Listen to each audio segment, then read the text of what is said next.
2, 1. Blog Talk Radio.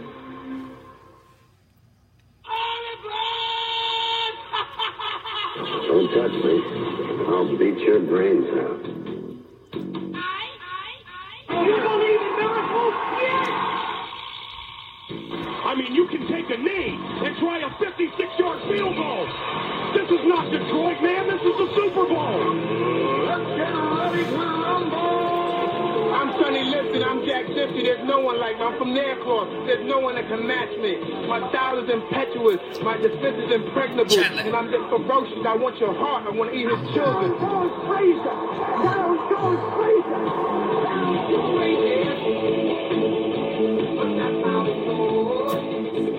California! The big game over Stanford! Allison. I think the NFL knows what Randy Moss has done. My with girl, marijuana. so good to see you. I think the NFL knows what Randy Moss does with Good morning, marijuana. babe. Playoffs? Don't talk about playoffs. You kidding me? Playoffs? I just hope we can win a game. Aww. Good morning. And thank you for joining me. Top of the morning, everybody. Happy Sunday to you all, live from Hollywood. I am Alistair Conrad. This is Tough Love. Those of you already on Facebook Live, good morning. Great show. The millions, obviously, listening around the world on Blog Talk Radio. Good morning to you. Hopefully, so far, so good. Big day for me on the show. What has become a yearly appearance. My friend Scott Wright, president of DraftCountdown.com, will be joining shortly to discuss the upcoming NFL draft. So I am obviously stoked about that. And it's going to be fun, too, because he's got his latest mock draft that came out on DraftCountdown.com. He's got some interesting things, and I can't wait to talk to him about it and see what he says. Before I get to that, though, as Minnesota fans, and, I've preached for a while about, Ricky Rubio, and obviously the knock on Ricky Rubio. Oh, he can't shoot, this and that. And last night, I don't know if you guys saw, but New Orleans went into Portland and beat the Trailblazers last night. And Rajon Rondo had 17 assists. And I, for a long time, said Ricky Rubio and Rajon Rondo are basically the same player. Great facilitators, can see the floor really well, obviously don't shoot very well, but they dish it off. They play above average defense. And everybody, kind of shit on me a little bit in the sense of, the whole shooting aspect. But keep in mind, Rajon Rondo won a championship in Boston with good people around him. Obviously, Kevin Garnett, Ray Allen, Paul Pierce, so forth. And so to me, you don't have to be a great shooter when you are surrounded by good players. Ricky Rubio, if they didn't trade or get rid of him, let him go for Teague, would have had Towns and Wiggins and Butler and so forth. And I think the Timberwolves would have been better with Rubio than they are Teague. Now, keep in mind, the first game of the playoffs is tonight. Be it Rubio or Teague, I don't think either of them would have stood a chance tonight against Houston, arguably the best team in the league, and have shown that for the season. I just feel like the dynamic of the team would be different. Unfortunately, Tibbs hates Ricky Rubio and didn't supposedly fit into his system, which is ironic because Thibodeau is a defensive-minded coach. And apparently he must have just wanted his offense to run differently. But being a defensive guy, I thought he would appreciate having Ricky Rubio and his tenacity on defense, which something Jeff Teague is sorely missing. So you saw last night, and I put it on Twitter, I put it on Facebook, I just said Rondo equals Rubio, and as a Timberwolves fan, I'm not mad, but I'm sad that Rubio is gone, because look at Utah right now, by the way, who has a better record than the Timberwolves and has a better seed than the Timberwolves. So, good morning, Dino. I think Rubio, and who knows, obviously we have no idea how Rubio would have meshed into the Timberwolves this season, but I don't know. They might have been better than an 8 seed and having to go up against Houston, what looks like is going to be a sweep. So anyway, with that said, moving on, I'm going to introduce Scott Wright, president of DraftCountdown.com. I love this segment of the show and of the year. Scott, welcome to the show. How you doing? Hey, good to be back. I'm doing excellent. Well, I appreciate it, obviously, taking the time out. I know for you, it's got to be getting down to crunch time. You just got out with your latest mock draft, and this time of year, I'm assuming, is wildly crazy for you. Yeah, this is a fun time of the year, too, though. It's busy but fun, because by now, the majority of the hay is in the barn in terms of the player rankings. We have a pretty good idea of the player pool, who's the first rounders, the early rounders, mid rounders, late rounders, etc. And now it's about putting together the puzzle. It's re-examining the team needs after free agency and trying to figure out the best fits. And most teams have 2 or 3 needs, and we can figure out what positions the teams are going to address with their top few picks. It's just a matter of which order and with which players. So that's the trick right now. And of course, it's also silly season. I always say the last couple weeks before the draft, believe 50% of half of what you hear, because lots of agendas, and you have to view everything through the prism of who benefits from having this out there. So that's part of the fun, though, and being able to wade through that and decipher it is part of the game. Yeah, and I think that is something that a lot of people kind of lose sight of, in the sense that, there are things that are put out into the media on purpose. And, if somebody is trying to get an angle or position themselves in a certain way, something will get leaked. Nothing ever gets leaked on purpose. There's always an agenda behind it. And so, like you said, to be able to decipher through what is real, what's not, who's doing it solely off of positioning, it's really interesting to try and kind of figure out that puzzle. So I can imagine, for you guys, yeah, it's a lot of fun, and so forth. Real quick, before I get to your mock draft and the draft in general, how about that snow in Minnesota? No. Yeah, we're just getting your average, foot of snow in the middle of April. It's usual, right? Oh my God! January right now, but I talked to a buddy this morning. It's certainly snowing right now. Yeah, I talked to a buddy this morning, and 15, 16, 17 inches. Some places got over 2 feet, and I'm sitting here in Los Angeles, and it was 85 and sunny and absolutely perfect yesterday. So, I feel bad for you guys, but I really don't, because you could move too. So, anyway, moving on. This is the time of year that we're all looking at each other like, why do we live here? And nobody has a really good answer. Yeah, exactly. But it keeps the riffraff out. Obviously, we have a wild homeless problem here in Los Angeles that Minneapolis and Minnesota in general just doesn't have, because if you're living outside, you're dead. So pretty easy to decipher. So anyway, let's get to your mock. The last one for you just came out, let me see here, updated April 11th, so just a couple days back, basically.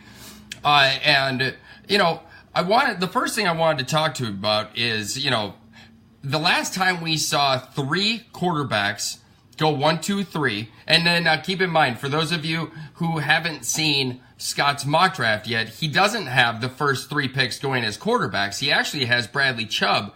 If the Giants stick to that pick, which we'll get to shortly, he's got Bradley Chubb, DN North Carolina State, going there, with Darnold going 1 and Josh Allen from Wyoming going 3 to the Jets.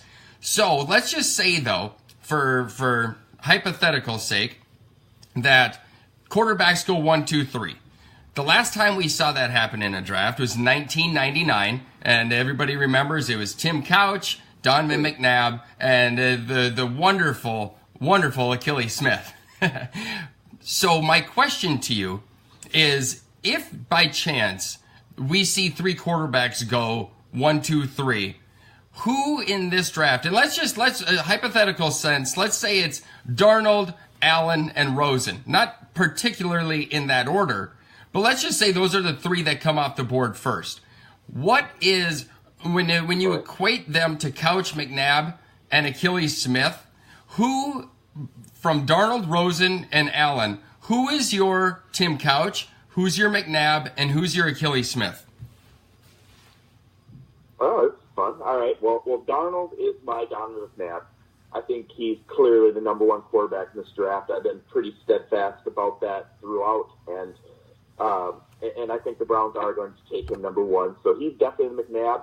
I would say Rosen is the Tim Couch, the guy who's got all the tools. There's just a disconnect there somewhere. And, of course, injuries played a role with Tim Couch and going to the Cleveland Browns as an expansion team didn't help matters either. So I'll go Rosen, Tim Couch, and then Achilles Smith would be Josh Allen from Wyoming, who's tantalizing physical tools. But you can't even say Josh Allen was a one-year wonder like Achilles Smith. That was a knock on him coming out of Oregon. But Josh Allen didn't even have one great year in college, to be honest. And a lot of excuses have been made for him, and I'm sure we're going to talk more about Josh Allen. But, boy, a classic boomer bust type of prospect. And definitely is going to go earlier than I would be comfortable pulling the trigger. Yeah, I mean, keeping with him, I guess, he played at Wyoming. And last year, not this past year, but the year prior, which would I think it would have been obviously is he a junior or is he a senior? Did he come out a year earlier or did he stay through for his senior? I can't remember. He was a redshirt junior, so he had his degree, and that's what allowed him to participate in the Senior Bowl. Okay, so.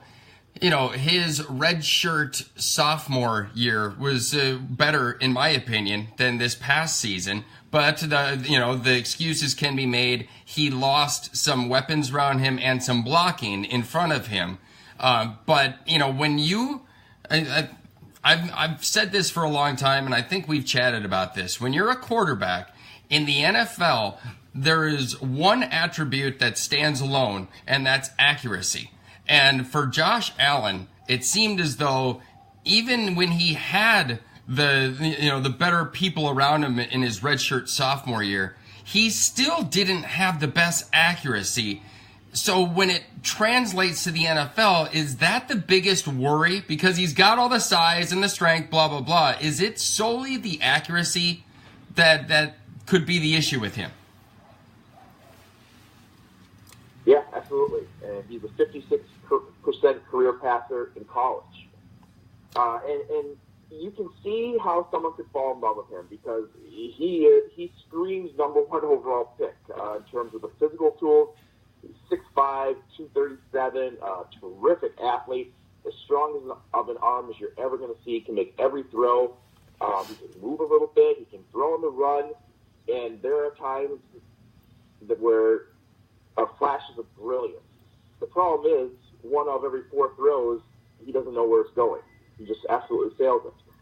And like you said, accuracy is so important, and I've had to learn that the hard way. I've missed on evaluations because of accuracy. I like to learn from my misses, and this is one of those cases where I just see too many red flags with Josh Allen. And not only that, he's really struggled against the better competition he's faced. And if you look at his numbers, he played Iowa and teams like that, and he did not perform well. And I watched him for a week up close down at the Senior Bowl, and it was really a microcosm of his college career. There were times where he looked outstanding, especially in the game. He had a heck of a game, but there were also times where the 25% of his throws where he sailed at 4 feet over the head of his target down the field. And those are scary misses, too, because when you miss over the field, down the middle, those lead to turnovers, especially in the NFL. So I have Josh Allen just outside my top 10 overall. He's my clear-cut number 3 quarterback in this class, but he's going in the top 3 overall. And there's talk that he's still potentially in the mix for number 1. I don't see that. And obviously, this is one where you just have to kind of bring out your BS detector. And for me, I don't know how a smart football guy like John Dorsey, who's running the Browns now, could look at the film of Josh Allen and Sam Darnold and take Allen. So that's kind of the deciding factor for me ultimately. I'm giving John Dorsey credit, but Josh Allen's going early. Somebody's going to take that chance, and he is the definition of a boomer bust prospect. And it reminds me a little bit of the situation maybe recently of Jake Locker. Kind of different players, but they were so talented. They had all these great intangibles that you wanted to make excuses for them. And Jake Locker, he showed some flashes in the NFL, but ultimately injuries derailed his career, and he ended up retiring before his 30th birthday, well before, I think. But you kind of have to talk yourself into Josh Allen, and with most of these quarterbacks you do. I think that's the great truth with this quarterback class is all these teams have to decide which flaws are we comfortable with, which flaws are we going to overlook, because they've all got something. There's no Andrew Luck or Peyton Manning type of can't miss sure thing. So you just have to decide, okay, are we comfortable working with accuracy, with personality issues, with style issues, whatever it might be. So it's a really interesting quarterback class, and there's a lot of options, but they're going to go early. I think we could see, in my most recent matchup, I have 5 off the board in the top 15 overall. Yeah, you mentioned Jake Locker, and there's another name, though, that came to mind, especially being that it was the 3rd pick overall and a very, somewhat of a surprise. Recently, I think it was probably 4 or 5 years ago, when Jacksonville took Blake Bortles at 3. And obviously Blake Bortles has had his ups and downs. And quite honestly, if it wasn't for that defense, he really would be a bust in most people's opinions. Is Josh Allen more comparable to Blake in that sense? I don't think, because even Blake Bortles, I mean, that was more of a reach. Everyone expects Josh Allen. He's a consensus expected to be top 10 overall pick. I mean, Blake Bortles, going into that draft, there was no surefire range for him. I personally had a late first-round grade on him, but nobody expected him to go as high as he did. Josh Allen's going to go early. The comparison you hear in terms of his style and his physical tools is Carson Wentz, and that would obviously be a best-case scenario, and yeah. It comes from that same coaching system. And there are some similarities there in terms of that size and athleticism and the physical tools, but Carson Wentz, it was a limited track record, but it was an impressive track record at North Dakota State. I don't know if there's ever a stretch in Josh Allen's career where you say, wow, he really played great. So you're making a huge leap of faith that it was indeed the lack of weapons, protection, what have you, that led to his struggles. But boy, I guess I certainly wouldn't be the one that would be putting my career on the line to take him that early. If I were in need of a quarterback at the top of the draft, my board would be Sam Darnold or Josh Rosen. And then I don't know if there's another quarterback I'd take in the top 10. Okay, so, speaking of Rosen and Darnold, I will give you credit. Even before the Jets and Colts made that trade, you still, from the get-go, have had Sam Darnold number 1 leading your mock draft ever since, your first one came out. So I'll give you credit. But now that the Giants are still at 2nd, you have Bradley Chubb going to the Giants, which, I mean, it's hard to argue with that, especially with your reasoning in your write-up for it, But at the same time, I look at the Giants not possibly being in a situation like this again. And, Eli Manning's 37. He's not 30. And I know he wants to play more, and I know getting a quarterback might cause ripples. But, if you took away the 2 Super Bowls from Eli Manning, the argument could be made outside of his Iron Man record, in the sense of playing game in and game out, kudos to him. But you take away the 2 Super Bowl rings, and you could argue that he's an average quarterback at best. You never know what you're going to get season in and season out with him. So as the Giants, would it not behoove them to go after Josh Rosen or, Josh Allen or, Mayfield or whatever, because of the chance to be at number 2 and possibly not getting that chance again? And if it was Josh Rosen, Brett Favre and Aaron Rodgers, just like Garoppolo and Brady, were on the team 3 years. Rodgers sat 3 years, and I know they weren't best of friends, he and Favre, but the Packers made it with foresight in mind. Could the Giants, or would they be making a mistake not going for a quarterback? Well, first of all, I totally agree that they should be taking a quarterback there. If I ran the Giants, my decision would be Darnold or Rosen. Whichever quarterback is there, that's who I'm taking. Just because, like you said, when are you having this opportunity again? Eli Manning is not the long-term solution anymore.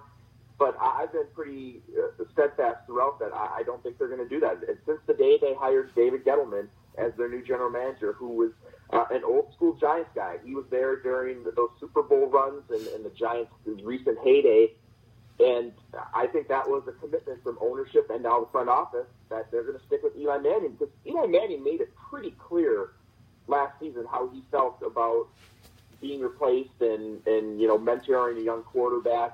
And I don't have any inside information on this, but I have a feeling some insurances were made to Eli Manning that you're our guy.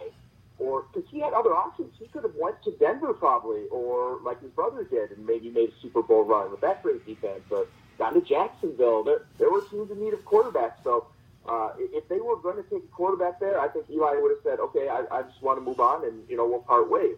But I just think it would lead to an untenable situation with Eli. And he's not into it. He's made that clear. The first game that he threw a couple interceptions, he'd be getting booed. They'd be calling for the young kid and say Josh Allen. Yeah. He's not going to be ready to play. So it would just be a mess. So I've said from the start, I do not think the Giants are going to take a quarterback at number 2. But that pick really is the turning point of the first round. That's that fork in the road where it could go one way or the other. And it looks like an obvious trade spot with all these teams that need quarterbacks and might want to get ahead of the Jets and the Broncos at 5. So the Bills are the team most often mentioned. They have a boatload of picks. They have 12 and 22 in first round, multiple second rounders, multiple third rounders. Next year's one. They have the ammunition to get up to number 2 if they're willing to pay the price. But from what I hear, it's going to take that type of king's ransom for the Giants to move down because they have a few players that they really like. But I'm told Bradley Chubb is the top of their board, and it makes sense. He's a very safe prospect. He checks all the boxes. That's a position. He's the top defensive player in this draft. He plays a premium position, and this organization they have prioritized pass rushers over the years, over the last 10 to 15 years. That has been one of the backbones of the organization, in truth. So, and he really impressed them on a recent visit too. So, Bradley Chubb, I think, is the favorite to be the number 2 overall pick if they don't trade out of there. The one thing I caution with Bradley Chubb, though, is if you're expecting Bruce Smith or Julius Peppers or Myles Garrett or Jadeveon Clowney, you're not getting that. He's not that type of player. The comparison I've made for him is Chris Long, who was also the number 2 overall pick in the draft. Has had a very good NFL career. He's just a terrific mix of physical tools and intangibles, and he's going to give you solid production. He's versatile position-wise and schematically, but is he going to be the type of pass rusher that's routinely posting double-digit sacks and keeping left tackles up at night? No, I don't think so. I don't think he's that type of talented player. I mean, obviously the argument could be made that both Giants' Super Bowls were won because of their D-line. So, when it comes down to it, Giants do have a recipe for, upsetting the apple cart, if you will, and doing really good things with, a solid D-line. As far as ownership, putting their stock in Eli, the thing that comes to mind right away is the Patriots situation with Brady and Garoppolo. And, the difference with that, the difference between the ownership putting their faith in Brady is for obvious reasons. And, even though to me it was the wrong decision, the Packers, the 49ers, the Packers got rid of Favre, the 49ers got rid of Joe Montana in favor of Steve Young. I truly believe, and I'm the biggest Tom Brady fan possibly on the planet, I truly believe that Bill Belichick is still upset that, he couldn't trade Brady and keep Garoppolo. So when it goes to the Giants, if I'm the Giants ownership, you might say, yeah, Eli, we're with you. But first off, you're no Tom Brady. And, second off, your history shows that you're hot one season and cold the next. You've never put back-to-back playoff appearances together, which is, think about that. That's shocking.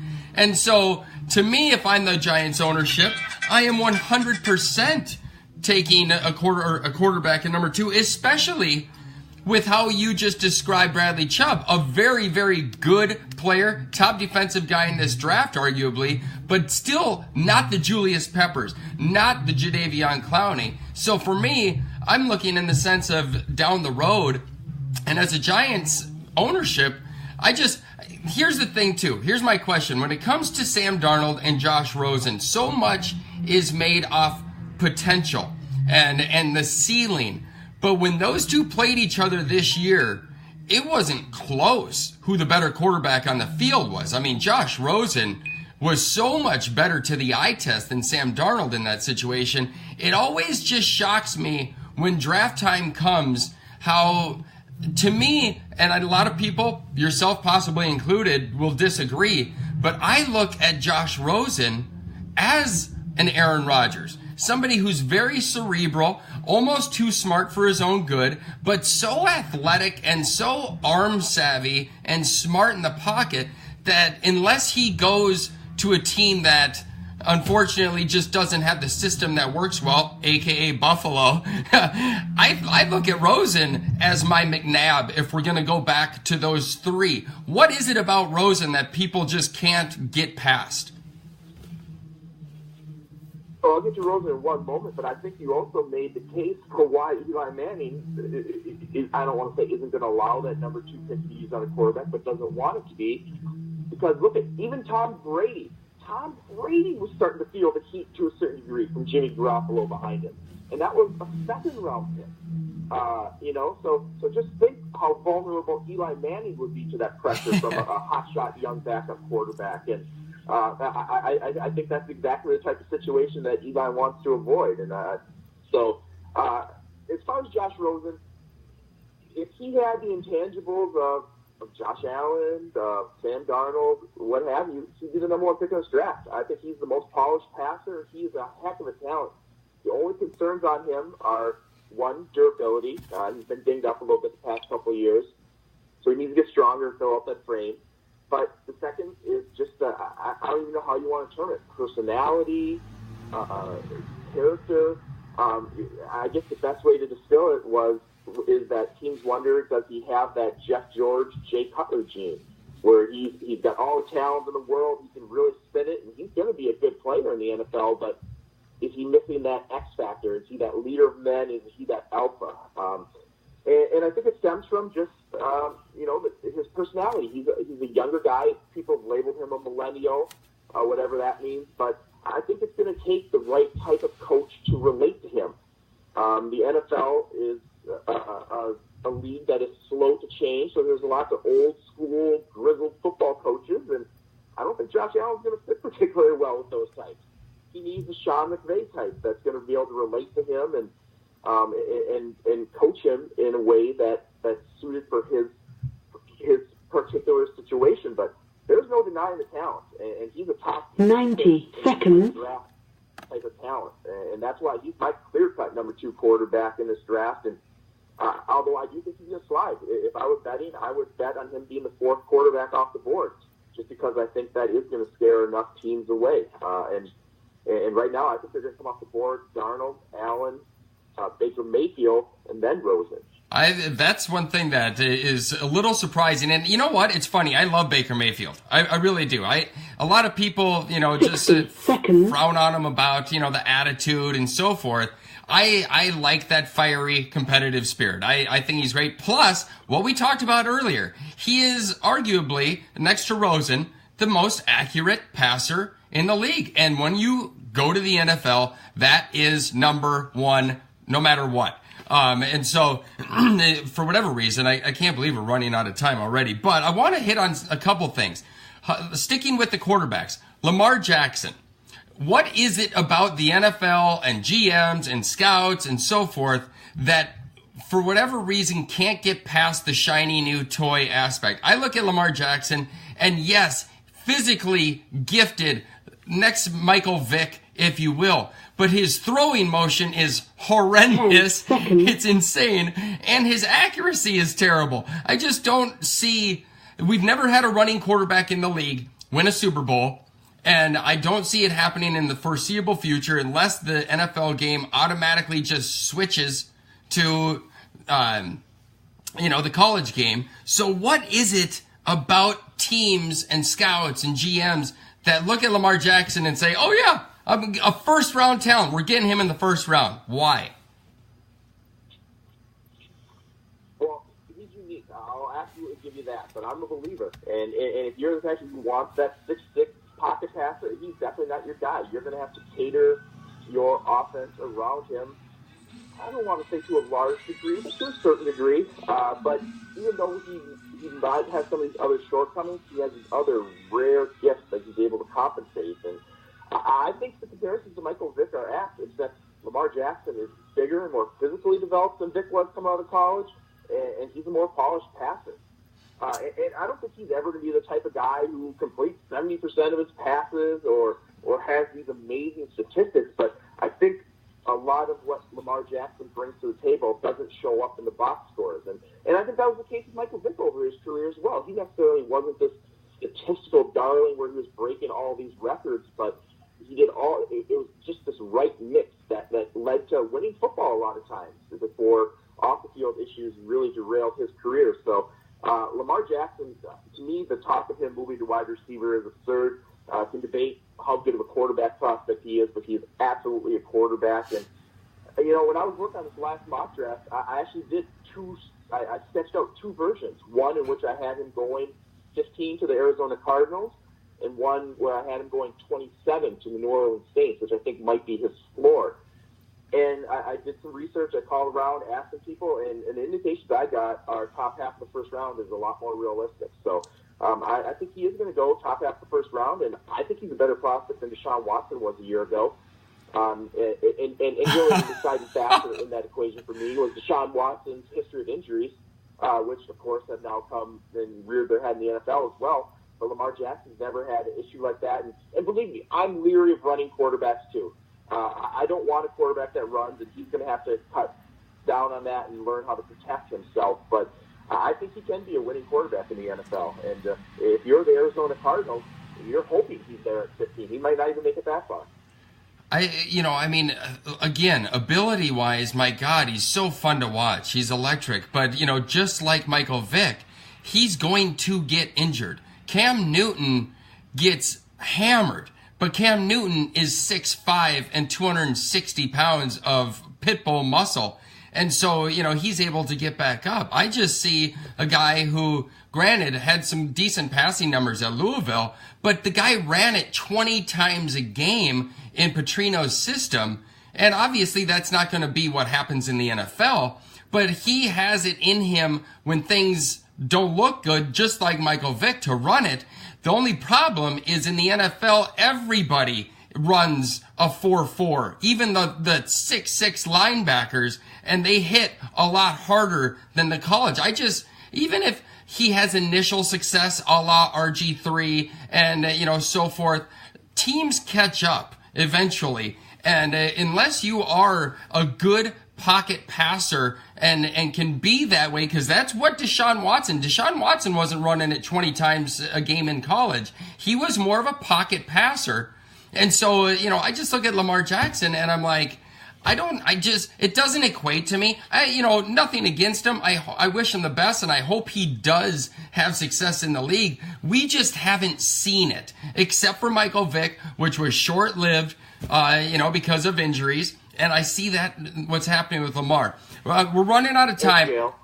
Or say that again. Injuries and prison for Michael Vick. Well, yeah, there was that prison thing. Real quick, we're almost out of time. I just have one question. I wanted to, when it comes to the Shaquille Griffin, for those of you who don't know, he has basically. Say that again. Shaquem Griffin, yeah, his brother Shaquille plays for the Seahawks. It's Shaquem Griffin. So sorry, yeah, Shaquem, not Shaquille. Yeah, Shaquille's already in the league. Shaquem, his younger brother, plays with basically a half of left arm, right arm full use. And, he looks to be going to be drafted. And my friend this morning threw out a question that is interesting. And I just don't have the answer, and I'm hoping you do. Let's just say he has a prosthetic hand, like a mechanical hand. Number one, is that legal in the league? Can you play with something like, a robotic arm? Is that even legal? And where do you see him going? Because the college tape doesn't lie. The kid can play football. That's a good question about playing with prosthetic. I really don't know. But yeah, right? Prosthetic at the scouting combine for the bench press, and he killed it. I mean, he put up some bench press numbers that some of the offensive linemen were envious of. So, Dan, this kid, rarely has there been a prospect that I've rooted for more personally than Shaquem Griffin. Just it's incredible what he continues to overcome at every step of the way. And I got to meet him down at the Senior Bowl, and just an infectious, upbeat personality. And I think Phil Savage from the Senior Bowl hit the nail right on the head back in January. His floor is that of a backup linebacker, an outstanding special teamer, and I certainly wouldn't bet against him being more. And in some ways, I guess in a lot of ways, it's a disadvantage. He's trying to do something nobody has ever done before. But in a weird way, it's an advantage in some ways, too, because blockers aren't necessarily sure how to handle him. And he's learned little tricks over the years how to take advantage of that. And whatever term you want to use, slippery, but, I mean, phenomenal athlete. He's the type of linebacker you want in today's NFL, that guy with the range that can cover and go sideline to sideline. He also gives a little pass rush ability off the edge. And Shaquem Griffin, just an awesome, awesome story. And it's gotten to a point where he might be a little overrated. I hate to say it because I don't want to say anything bad about him, but I mean, I think 4th, 5th round is where he should come off the board. That's where I would take him, and I think he might be a 2nd or 3rd round pick, which would probably be a little too early for my case. But once again, I certainly would not bet against him. But awesome story. Yeah, exactly. It's a great story. Two more questions, and then we got to go. But a question on Facebook Live saying, speaking of running backs, why not Saquon Barkley to the Giants? They're obviously in need. You have him as a 2nd-rated prospect overall next to Quentin Nelson, the guard from Notre Dame. Why wouldn't the Giants, who have needed a running back, which seems like, since Tiki Barber for sure, why wouldn't they go Saquon Barkley? Yeah, we got all this way without talking about Saquon Barkley. Yeah. Like you said, he's my number 2 overall player in this draft, and one of only 2 players that I gave my elite 5-star grade to. I'm very stingy with that. He's a special prospect at the running back position. He's had a freakish blend of size, speed, and power and strength. That's the thing. Everyone focuses on the size and speed, but also very strong and powerful. He's an outstanding pass catcher out of the backfield. He's also a really good return man. I don't think the comparisons to LaDainian Tomlinson are too far-fetched. And, it's become a lot more palatable in recent years to take a running back really early with the success of Todd Gurley and Zeke Elliott and Leonard Fournette. And in that group that's come out in recent years, I put him personally only behind Fournette and ahead of Gurley and Elliott. So if you're inclined to take a running back in the top 5 overall, he's the type of player you make that investment on. And he could go number 2. I think he could still be there for the Browns at number 4 overall, which they'd be probably pretty happy about. But I think he's in the conversation for the Giants. I mentioned when we were talking about Bradley Chubb, I said that there's 3 guys in the conversation for them. One's Chubb. I think one is Barkley, and the other is Quentin Nelson, the offensive guard from Notre Dame, who's my number 1 player in this draft and the best true offensive guard prospect I've seen in the 20 years I've been covering the draft. So I think those are the 3 guys in the discussion for them. But I think it comes down to positional value with Chubb. He plays that premium defensive position. They have a huge need there after getting rid of Jason Pierre-Paul, and they just really like him. He really knocked it out of the park on his visit. But Barkley is absolutely in the mix for the Giants at number 2, and then I wouldn't argue against it. He belongs in that conversation talent-wise. I love him as a Vikings fan. As both of us Vikings fans, he is a three down back, a la Dalvin Cook. You mentioned Tomlinson. It's the kid is special. He's legit. He's fun to watch. Last question. At number 6, this is something on the mock draft I think that mystified me most. You've got the Colts taking Roquan Smith, linebacker, Georgia, which obviously, I mean, the kid's fantastic linebacker. But Indianapolis Colts have needed offensive line help since Andrew Luck has got there. Your number 1 5-star prospect, Quentin Nelson, is still on the board in your mock draft, and you bypass him for the Colts a whole line to take a linebacker. Explain yourself, sir. Well, needless to say, if I ran the Colts, I would not bypass him. But the Colts, as bad as they need offensive line help, they have patched it up a little bit. And I'll talk about in a minute how they can address that. But they are also desperate for speed and athleticism on defense, especially the front seven. It's a dire situation. So I really think whether it's Roquan Smith, or who I hear they prefer a little bit over Tremaine Edmonds from Virginia Tech, but I think the Colts want to trade down again. I think they want to keep stockpiling picks because they have a lot of needs to fill, including the offensive line. And that's where part of the logic came in passing Quentin Nelson there, because the Colts already have 3 second-round picks, including 36 and 37 overall, and then at 49 as well. And they're going to be able to do some work with those picks. And to me, the sweet spot for offensive line in this draft is 20 through 50. Regardless whether you're looking for a tackle, guard, center, athletic guy, power guy, you're going to have some outstanding options. And to me, that's, as somebody who likes offensive line play and who's really high on the offensive line process in that range, I'm really looking forward to seeing the order they come off the board. And that's relevant to Vikings fans as well, I think. I think they're going to be in the position to take advantage of that depth, whether it's at number 30 or if they trade down. So, for example, yes, the Colts need an offensive lineman. I have them getting Isaiah Wynn from Georgia at number 36 overall, who a lot of people have going in the first round, maybe some even in the top 20 overall. So they're going to be able to get a really good blocker in the second round. So that's why I have them taking Quentin Nelson. And ultimately, I won't be surprised if the Colts trade down again. I don't think they're going to be picking at number 6 when all is said and done. And maybe that's where the Bills come up. That would make some sense. So keep an eye on the Colts to try to move down and continue to stockpile those draft picks that they so desperately need. But I do think the speed and athleticism in the defensive front seven is their priority, even over the offensive line. Well, and it rings true because the first part of your second round mock draft has quite a few offensive linemen going, and a really, really good offensive linemen at that. So anyway, we gotta wrap it up. I thank you so much. Those of you listening, this is Scott Wright. He's president of DraftCountdown.com. Go check it out. It's one of the premier NFL draft sites in the world. He gets it right almost every single year. Scott, thank you so much for joining, and can't wait to do this again next year. Hey, my pleasure. Anytime. All right, take it easy. See you. And those of you on...